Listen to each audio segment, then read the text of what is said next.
عادل احمد صاحب کشمیر سے پوچھتے ہیں قربانی کس پر واجب ہے، اس بارے میں وضاحت فرما دیں۔ 5 چیزیں ہیں جو دیکھنی پڑتی ہیں۔ نمبر 1 سونا، چاندی، تجارتی مال۔ تجارتی مال کا مطلب آپ نے بیچنے کے لیے کیا کیا خریدا ہے۔ اور چوتھی چیز کیش رقم، کیش آپ کے پاس کتنا ہے۔ 5ویں چیز ضرورت سے زائد سامان، یعنی آپ کے پاس کوئی ایسا سامان پڑا ہوا ہے جو پورے سال استعمال ہی نہیں ہوتا، تو یہ یوں کہا جائے گا یہ ضرورت سے زائد ہے۔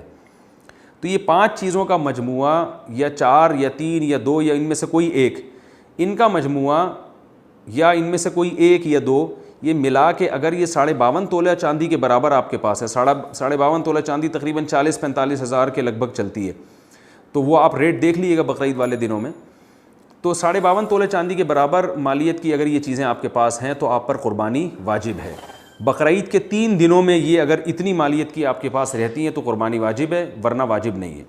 البتہ اس میں ایک تفصیل یہ ہے کہ بقرعید کے دنوں میں اگر آپ کے پاس اتنی مالیت کی چیزیں موجود ہیں تو یعنی 40-45 ہزار کے لگ بھگ کیش اماؤنٹ ہے، یا سونا ہے اتنا، یا چاندی ہے، یا 2-3 چیزیں ملا کے ہیں، تو آپ پر قربانی واجب ہے، لیکن پہلے آپ اپنے ضروری خرچے اس سے مائنس کریں گے۔ مثال کے طور پر جو راشن ہے یا گیس بجلی کا بل ہے، یعنی مثال آپ نے اگر آپ کو یہ خطرہ ہے کہ آپ نے قربانی کی تو پورے مہینے کا پھر راشن ہی گھر میں نہیں خرید سکتے آپ، یا گیس بجلی کا بل پے کرنا مشکل ہو جائے گا، تو گیس بجلی کا بل یا راشن وغیرہ جیسے ضروری خرچے یا قرضہ آپ کے اوپر ہے وہ مائنس کر کے اتنا بچ رہا ہو، 52.5 تولہ چاندی کے برابر بچ رہا ہو، تو پھر آپ پر قربانی لازم ہے، ورنہ لازم نہیں ہے۔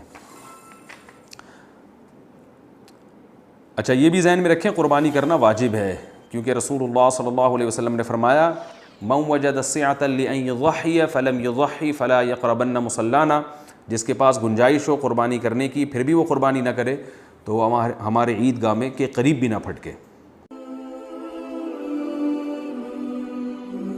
آسک مفتی طارق مسعود۔